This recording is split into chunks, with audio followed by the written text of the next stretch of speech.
বাবার বাড়িতে কয়েকটা সুন্দর দিন কাটিয়ে অবশেষে ফিরে এলাম নিজের বাড়িতে, নিজের সেই চেনা জায়গায়।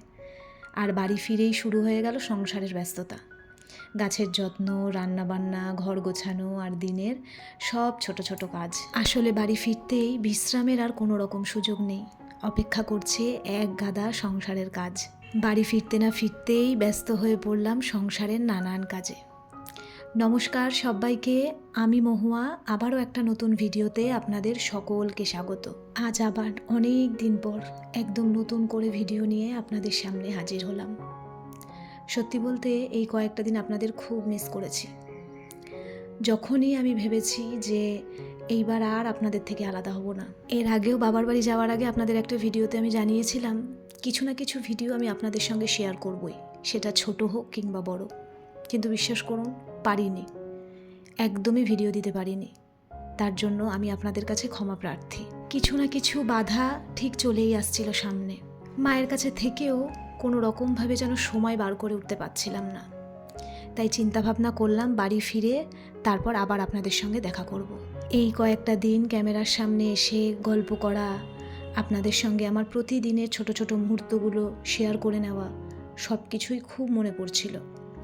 এমনকি এই সংসারের ছোট ছোট কাজগুলোও যেন আলাদা আলাদা করে মিস করেছি। তাই বাড়ি ফিরতেই আবার সেই চেনা ব্যস্ততা, আর আপনাদের নিয়েই শুরু করেছি নতুন দিনের নতুন একটা ব্লগ। গত রবিবার আমি বাড়ি এসেছি। মনটা আবারও ভীষণ খারাপ ছিল, কিন্তু মনটাকে শক্ত করে এইবার আমার বাড়ি ফেরা। আজ যেহেতু মঙ্গলবার, আর আগাগোড়াই মঙ্গলবার করে খুব একটা ভিডিও বানানোর সময় আমার হয়ে ওঠে না, কিন্তু আজকে আমি ভেবেই রেখেছি শত কাজের মাঝখানে একটু হলেও আপনাদের সঙ্গে আমি দেখা করতে আসব। সকালবেলা উঠে ঘরের কিছু কাজকর্ম সেরেই আমি পুজো করতে বসে পড়েছি। আর এগুলো দেখুন, সমস্ত কিন্তু গাছের ফুল। নিচে আমার শাশুড়ির ফ্ল্যাটে যে গাছগুলো লাগানো হয়েছিল সেখানে এই জবা ফুলগুলো হয়েছে। আর আমার অত্যন্ত প্রিয় কালারের জবা ফুল হচ্ছে এইটা। প্রত্যেক মঙ্গলবার করে অন্তত একটা এনে আমি আমার বজরংবলীর চরণে দিই। আর এই যে সাদা টগর ফুলগুলো দেখছেন, এগুলো এখন প্রায় 80, 90, 100টার কাছাকাছি গাছে ফুটছে। গাছ থেকে সব ফুল তোলা সম্ভবই হচ্ছে না। ভাবছি একদিন আপনাদের সঙ্গে শেয়ার করব কত ফুল হচ্ছে গাছে। আর বর্ষাকালে জবা ফুলটা বেশ ভালোই হয়। আর বাজার থেকে কিনে আনা ফুলের থেকে গাছ থেকে তুলে ফুল দিয়ে ঠাকুরের পুজো করার মধ্যে কিন্তু একটা আলাদাই মজা আছে। আর এই দেখুন, মঙ্গলবার করে আমার মনে হয় আমি যেন আমার মন্দিরটার সামনে দাঁড়িয়েই থাকি। আমি কিছুতেই চোখ ফেরাতে পারি না, আমার এত ভালো লাগে। খুব সুন্দরভাবে সাজিয়ে গুছিয়ে আমি আমার মঙ্গলবারের পুজোটা সম্পন্ন করলাম।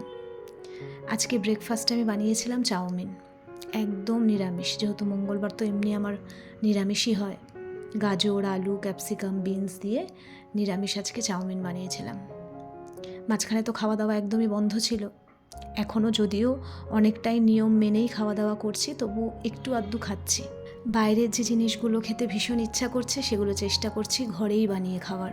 খুব তাড়াতাড়ি সকালের টিফিনটা করেই রান্নার জোগাড় করতে বসে পড়েছিলাম। আজকে বানাবো নিরামিষ আলু পটলের তরকারি আর চাল কুমড়োর ঘন্ট। সকালবেলা যখন ঠাকুরের ফুলমালা আনতে গেছিলাম, টাটকা চাল কুমড়ো পেয়ে বাজার থেকে নিয়ে এসেছি। সেটাই নিরামিষভাবে টমেটো আর কাঁচা লঙ্কা দিয়ে ঘন্ট করব। আমার ভীষণ ভালো লাগে, আমার লাউয়ের থেকেও চাল কুমড়োটা খেতে বেশি ভালো লাগে। প্রায় 1 মাস 10 দিনের মতন আমি মায়ের কাছে ছিলাম। আর ওই যে আসার পর কাজে মন বসাতে বেশ কয়েকটা দিন সময় লাগে, তাই এইবারও আমার সঙ্গে সেই রকমটাই হচ্ছে। তবে আস্তে আস্তে সমস্ত কিছুটাই ঠিক হয়ে যাবে। আমরা সবাই অভ্যেসের দাস, আস্তে আস্তে সব কিছুই আমাদের সাথে সয়ে যায়। তো এক পাশে আমি চাল কুমড়োর ঘন্টটা বসিয়ে দিই, এক পাশে পটল আলুর তরকারিটাও বসিয়ে দিলাম। গতকালই প্ল্যান করে রেখেছিলাম, আজ যেহেতু মঙ্গলবার এবং আপনাদের সঙ্গে আমি ভিডিও শেয়ার করব, তাই আজকে আমি ঘুম থেকে 5:30টার সময় উঠে পড়েছি। কারণ আমি জানি একটু সকাল সকাল উঠে যদি আজকের কাজগুলো শুরু করি, তাহলে আপনাদের সঙ্গে আমি ভিডিওটাও শেয়ার করতে পারবো। নাহলে বিশ্বাস করুন, মঙ্গলবার দিনটা আমার প্রচুর ব্যস্ততা থাকে।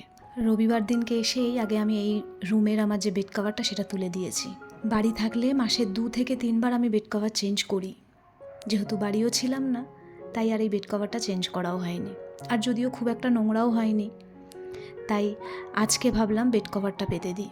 বেড কভারটা তুলে আর আমি বেড কভার পাতিনি, যেহেতু আমার বিছানায় সবসময় ডবল বেড কভার পাতা থাকে। কিন্তু আজকে যেহেতু মঙ্গলবার, তাই ভাবলাম বিছানাটা সুন্দর করে পরিষ্কার করে একটা নতুন বেড কভার পেতে দিই। আমাদের রুমগুলো যদি একটু পরিষ্কার পরিচ্ছন্ন থাকে, বিশেষ করে আমাদের বিছানাটা যদি পরিষ্কার পরিচ্ছন্ন থাকে, বিছানায় যদি একদম ঝা চকচকে নতুন বেড কভার লাগানো থাকে, তাহলে ভীষণ ভালো লাগে। আমি এই ঘরের জানলার পর্দাগুলোও কেচে দিয়েছি, কিন্তু সেগুলো এখনও শোকায়নি। সকালে ভাবছি আগামীকাল এগুলোকে লাগিয়ে দেবো। জানলাটাও ভীষণ ফাঁকা ফাঁকা লাগছে। বাড়ির গৃহিণী যদি বাড়িতে না থাকে, তাহলে বুঝতেই পারছেন আমাদের বাড়িঘর দুয়ারটার কী অবস্থাই না হয়। তবু আমি মাঝে মধ্যে এসে ঘরটা টুকটাক করে পরিষ্কার করে দিয়েই যেতাম। আর আমার যে দিদি আমার রুম ক্লিন করে দেয়, সে তো প্রত্যেক দিনই আসতো। তাই বাড়ি ফিরে খুব একটা ময়লা ধুলো সম্মুখীন আমাকে হতে হয়নি। তবে হ্যাঁ, এই বেডটা আমি খুব ভালোভাবে ক্লিন করেছি। কোনায় কোনায় পুরো ধুলো ময়লা জমে গেছিলো। আর এখন বিছানাটা পরিষ্কার করতে পেরে আর বিছানাটা পরিষ্কার দেখে মনটা ভালো হয়ে গেল। ওইদিকে আমি রান্না বসিয়ে বিছানা পরিষ্কার করতে গেছিলাম, এর মধ্যে কিন্তু আমার রান্নাবান্না কমপ্লিট হয়ে গেছে। মাঝে মাঝে এসে ওইদিকে বিছানাও পরিষ্কার করেছি, আবার রান্নাবান্নাও করেছি।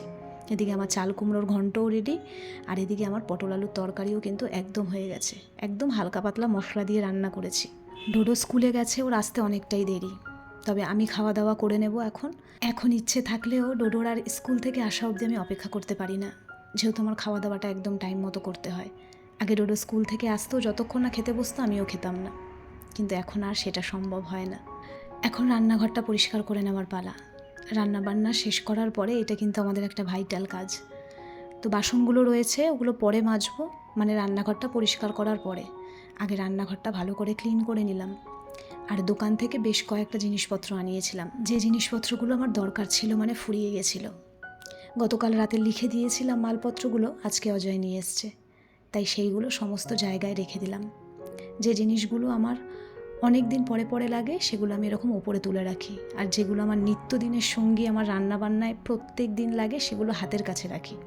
কারণ প্রত্যেক দিন এত উঁচুতে উঠে জিনিসপত্র বার করা সম্ভব নয়। আমার বেশ পুরনো ভিডিওতে 2-1জন কমেন্ট করেছেন আমাকে যে আমার সকাল থেকে রাত অবধি যে আমি সমস্ত কাজ করি তার উপর একটা ভিডিও বানাতে।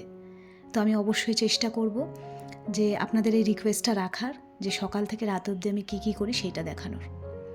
তো চলুন, আমার কাজকর্ম সমস্ত কিছু কমপ্লিট। আমি কিন্তু এর মাঝখানে আমার খাওয়া দাওয়াটাও করে নিয়েছি। আর আবারও আপনাদেরকে বলছি, যদি সব কিছু ঠিকঠাক থাকে, যদি কোনো বাধা বিপত্তি না আসে, তাহলে চেষ্টা করব আবারও আপনাদের সঙ্গে কন্টিনিউ আপনাদের সঙ্গে ভিডিও শেয়ার করার।